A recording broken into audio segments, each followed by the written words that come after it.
नमस्कार। आज हम एक बड़ी दिलचस्प पौराणिक कथा पर बात करेंगे। जी। ये शिव पुराण के एक अंश पर आधारित है। इसमें हम जानेंगे कामदेव के बारे में। हाँ, प्रेम के देवता। बिल्कुल। उनके जो अलग अलग नाम हैं, उनका रति से विवाह, और फिर एक बिल्कुल ही अलग कहानी है ब्रह्मा जी की मानस पुत्री संध्या की, उनकी तपस्या की यात्रा। जी, तो हम कोशिश करेंगे कि इस कथा के जो मुख्य पहलू हैं उनको समझें। मतलब कामदेव का जन्म, उनका प्रभाव और फिर संध्या का वो कठोर संकल्प। हाँ, इच्छा और त्याग दोनों के पहलू दिखते हैं इसमें। बिल्कुल। तो शुरुआत कामदेव से ही करते हैं। ऐसा कहा गया है कि जन्म लेते ही उन्होंने मुनियों के मन में हलचल मचा दी थी। हाँ, तभी तो उन्हें मनमथ कहा गया, मतलब मन को मथने वाला। अच्छा। ये नाम सिर्फ नाम नहीं है, ये उनकी शक्ति बताते हैं। जैसे वो कोई भी रूप ले सकते थे अपनी इच्छा से। हाँ। तो काम रूप या काम कहलाए। और उनमें दूसरों को मदमस्त करने की शक्ति थी, मतलब मोहित करने की। तो उससे नाम पड़ा मदन। और वो दर्पक और कंदर्प नाम भी थे, उनका क्या मतलब था? वो उनके जन्म से जुड़ा है। कहते हैं दर्प यानी अभिमान से हुआ। अच्छा। तो ये सारे नाम उनके स्वभाव को दिखाते हैं। और ऋषियों ने तो भविष्यवाणी भी कर दी थी उसी वक्त। हाँ, कि उनका असर बहुत जबरदस्त होगा, जी। हर जगह उनका अधिकार होगा। और ये भी कि प्रजापति दक्ष उन्हें पत्नी देंगे। अब वो भविष्यवाणी सच हुई। दक्ष प्रजापति ने अपनी बेटी की शादी करवाई कामदेव से। जी। स्रोत में ये भी है कि वो बेटी उनके पसीने से पैदा हुई थी। ये तो बड़ा अजीब है। हाँ, पौराणिक कथाओं में ऐसे दिव्य जन्मों का जिक्र आता है, शायद चरित्र की खासियत बताने के लिए। अच्छा। उस कन्या का नाम रति रखा गया, मतलब अनुराग, आसक्ति। हाँ। और कहते हैं रति बहुत सुंदर थी, बहुत गुणी, इतनी कि मुनि भी मोहित हो जाते थे। उनके विवाह का उत्सव भी जोरदार बताया गया है। एक तुलना भी है। हाँ, बड़ी सुंदर तुलना है कि रति के साथ कामदेव ऐसे लग रहे थे जैसे शाम को बिजली के साथ बादल। वाह, लगता है कामदेव रति से बहुत प्रेम करते थे। हाँ, उनका मिलन तो आनंद और प्रेम का प्रतीक था। पर जहाँ ये सब चल रहा था, हाँ, वहीं दूसरी तरफ एक बिल्कुल अलग कहानी शुरू हो रही थी।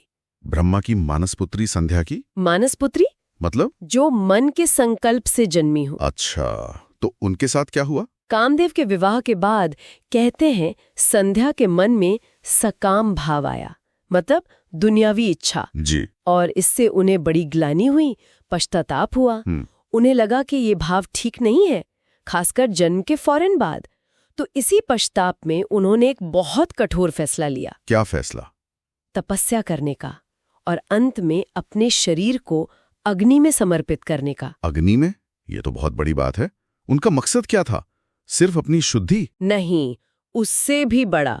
वो चाहती थीं कि भविष्य में कोई भी प्राणी जन्म लेते ही काम भाव से, मतलब इस तरह की इच्छा से पीड़ित ना हो। ओह। तो वो अपने तप से एक मर्यादा, एक सीमा तय करना चाहती थीं। मतलब व्यक्तिगत तपस्या का असर पूरे ब्रह्मांड पर। हाँ, कुछ ऐसा ही। इसी इरादे से वो चंद्रभाग पर्वत पर गईं तपस्या करने। लेकिन उन्हें तपस्या करनी कैसे है ये तो पता ही नहीं था। सही कहा। यहीं पर ब्रह्मा जी ने मदद की। उन्होंने अपने पुत्र वशिष्ठ को भेजा संध्या के पास। अच्छा, वशिष्ठ जी को? हाँ, वशिष्ठ एक तपस्वी ब्रह्मचारी के रूप में संध्या से मिले। वो देव सरोवर के पास थीं। उन्होंने पूछा कि भाई आप यहाँ क्यों हैं, इतनी उदास क्यों हैं? तब संध्या ने बताया कि वो ब्रह्मा की बेटी हैं, तपस्या करना चाहती हैं पर तरीका नहीं जानती। बिल्कुल। तब वशिष्ठ ने उन्हें रास्ता दिखाया। क्या रास्ता? उन्होंने कहा कि भगवान शिव, मतलब शंभू की आराधना करो। शिव ही तो धर्म, अर्थ, काम, मोक्ष सबके मूल हैं। और कोई मंत्र वगैरह भी दिया? हाँ, एक खास मंत्र दिया, ओम नमः शंकराय ओम। कहा कि ये शिवजी की कृपा पाने के लिए बहुत शक्तिशाली है। और तपस्या के नियम? वो तो बड़े सख्त लग रहे थे। चुप रहकर नहाना, पूजा करना। हाँ, नियम वाकई कड़े थे। मौन रखना था। और खाने का नियम तो और भी कठिन था। क्या था वो? पहले 2 बार छठे पहर में सिर्फ पानी पीना था। सिर्फ पानी? हाँ, और फिर तीसरी बार जब छठा पहर आए तो उपवास रखना था, मतलब कुछ नहीं खाना पीना। और यही क्रम दोहराते रहना था। बाप रे, ये तो बहुत ही कठिन तपस्या है। जी, ये सब इंद्रियों को वश में करने और संकल्प को मजबूत करने के लिए था। वशिष्ठ ने कुछ बताया कि इसका फल क्या मिलेगा? हाँ, उन्होंने विश्वास दिलाया कि इस मौन तप से उनका ब्रह्मचर्य पक्का होगा, सारी इच्छाएं पूरी होंगी और भगवान शिव जरूर प्रसन्न होकर मनचाहा वरदान देंगे।